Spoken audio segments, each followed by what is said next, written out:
Direktur utama tahu bahwa dia dijebak oleh istrinya dan cinta pertamanya sehingga dia dipenjara selama 6 bulan. Namun, ketika dia keluar dari penjara, dia tidak segera mencari mereka untuk membalas dendam. Bahkan ketika dia melihat istrinya membawa cinta pertamanya dan anak mereka pulang ke rumah, Direktur utama juga menunjukkan sikap yang sangat tenang dan terkontrol. Dia bahkan mengikuti kata-kata istrinya untuk membeli villa untuk cinta pertamanya dan anaknya. Istrinya melihat situasi itu dan berpikir bahwa dia masih bisa mengendalikan direktur utama. Tanpa mereka sadari, mereka telah terjebak dalam balas dendam yang dirancang dengan hati-hati oleh direktur utama. Segera bekukan peretas yang saya berikan kepada Zhou Mingyu. Tarik kembali semua investasi saya di perusahaannya. Dan Zijin Manor yang saya pesan sebelumnya. Batalkan kontrak pemberian yang saya berikan kepada Zhou Mingyu. Selain itu, segera siapkan perjanjian cerai. Saya ingin membuat Zhou Mingyu pergi tanpa apa-apa. Segera, rombongan itu tiba di tempat penjualan villa. Namun, ketika istrinya melihat bahwa direktur utama memesan villa berjejer senilai 3 juta, dia sangat marah. Dia berkata bahwa cinta pertamanya dan anaknya yang memiliki status tinggi tidak layak untuk villa kelas rendah seperti itu. Dan cinta pertamanya bahkan membanggakan bahwa villa yang mereka tinggali sebelumnya harganya paling rendah adalah 10 juta dolar. Mengatakan bahwa direktur utama menghabiskan 3 juta untuk memesan villa ini adalah meremehkan mereka. Wanita itu mendengar dan meyakinkan cinta pertamanya untuk tidak khawatir. Dia pasti tidak akan membiarkan mereka tinggal di villa yang rendah kelasnya ini.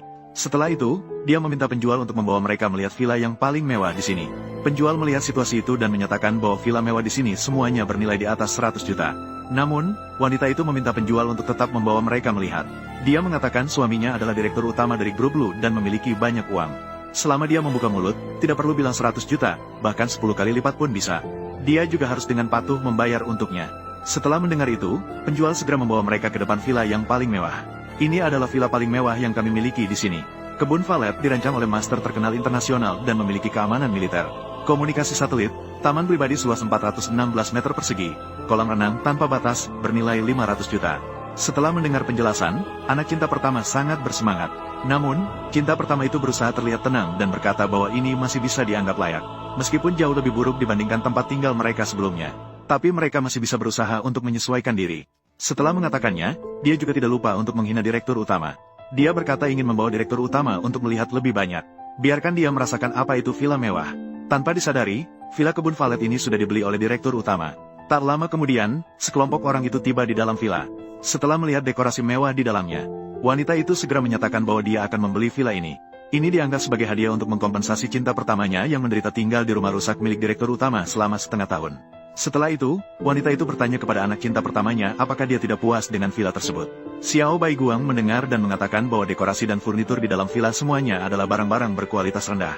Setelah itu, dia menghancurkan televisi di ruang tamu dan berkata bahwa ini terlalu rendah. Dia ingin menggantinya dengan televisi impor senilai 1,5 miliar.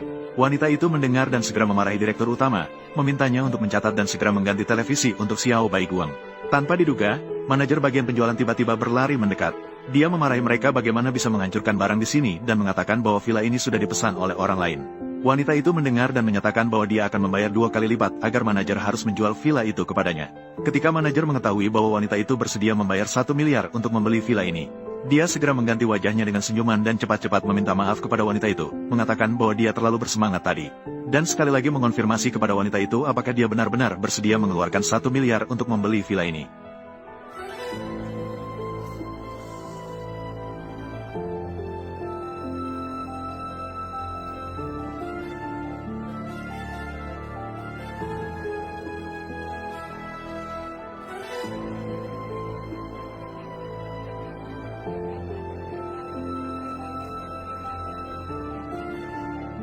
Ini semua adalah hal-hal yang hanya akan dilakukan oleh orang-orang miskin yang tidak punya uang. Ganti semuanya untukku. Lu Yuan, apakah kamu ingat dengan jelas? Apa yang Hao katakan untuk diganti tidak boleh kurang satupun. Semua kerugian ini jika dijumlahkan juga tidak murah. Totalnya 1 miliar. Ming Yu, Lu Yuan tidak akan marah dengan kerugian 1 miliar ini, kan? Marah. Itu lebih baik bersyukur. Membiarkannya menghabiskan uang ini adalah menghargainya. Lu Yuan, kamu hanya terus berbicara dengan senang. Namun, saya belum memaafkanmu. Jangan terlalu bangga dan melupakan diri sendiri. Tenang saja. Bagaimana mungkin saya bisa melupakan diri sendiri? Anggap saja kamu sedikit menyadari diri. Jangan berpikir bahwa dengan menghabiskan sedikit uang bisa membeli pernikahan putriku. Kamu harus berterima kasih kepada Song Yang dan Hao. Jika bukan karena mereka yang tertarik pada kebun valet ini, kamu bahkan tidak akan punya kesempatan untuk merayu saya. Cepat ambil kontrak penandatanganan. Zhou Mingyu. Yang terlalu bangga adalah kamu. Saya tidak sabar ingin melihat ekspresi kalian saat tidak bisa membayar. Baiklah, cepat pergi.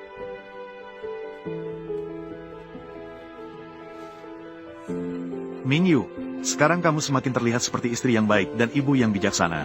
Lu Yuan bisa menemukan istri sebaik kamu yang begitu dermawan. Benar-benar seperti berjalan di atas kotoran anjing. Bibi Yue, kamu membelikan saya villa sebesar ini. Kamu benar-benar lebih dekat daripada ibuku sendiri. Mulai sekarang, saya akan menjadi anak kandung Anda. Kamu tenang saja. Tunggu sampai saya menghasilkan uang. Saya pasti akan berbakti dengan baik kepada Anda. Hao, jika ibu memiliki anak sebaik kamu, itu benar-benar membuatnya sangat bangga.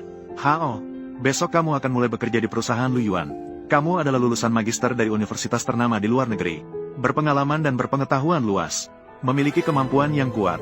Dengan kemampuanmu, kamu akan segera melampaui pencapaian Lu Yuan. Menggantikan posisinya sebagai ketua dewan. Itu hanya masalah waktu. Bekerja di perusahaan jeleknya itu, hanya dia yang bodoh. Dia juga tidak membiarkan saya bekerja untuknya. Itu kesalahanku. Siswa berprestasi sepertimu, seharusnya langsung mendapatkan saham perusahaan. Begitu, kamu tenang saja. Kembali, saya akan meminta Lu Yuan untuk memberikan saham perusahaan. Ditransfer atas namamu. Mingyu, apakah Lu Yuan bersedia? Lu Yuan paling menginginkannya. Anggap saja itu keberuntungannya.